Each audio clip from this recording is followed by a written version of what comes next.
welcome back to my channel. In this video I am doing a soft glam, pretty much like a everyday makeup look. I did not show you guys the products in the video, but I will list them down below. So yeah, if you guys like this look, please continue to watch. Okay, so let's jump straight into it. I already did my eyebrows, and y'all, I am missing a nail. My nail shop is closed on Mondays, so wait, is today Monday? Yes, today is Monday. Yeah, so my nail shop is closed, so don't say nothing about my missing nail.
So now I'm trying to decide what setting powder I want to use. Like, I use my Dermablend all the time. As y'all can see in the last video, it's kind of empty, but I really like it. It's kind of like seamless to me. But I've been trying to like use different kinds. I do have different kinds, but I think I like this more. So reason why I kind of like blow it off, because it gets like kind of caked up on there, so, and you don't want to have it too caked up underneath your eyes. So I just take a little bit, put it on there, blow,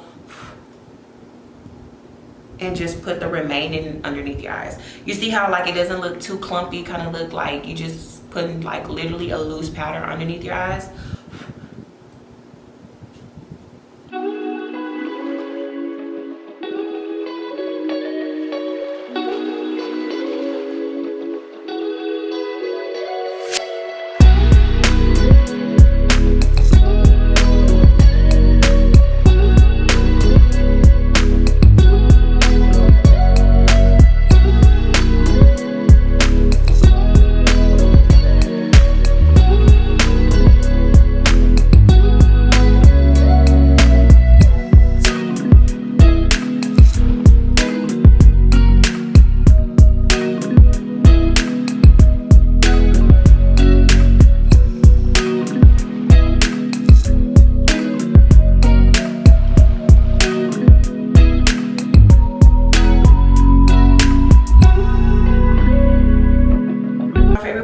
say it every single time. I just feel like the contour kind of like brings the face together.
I like to wait until my mascara dry. So in the meantime, I'm just going to highlight my face.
So this is the finished look right here. If you guys like this look, please like, comment, and subscribe. Thank you guys so much for watching.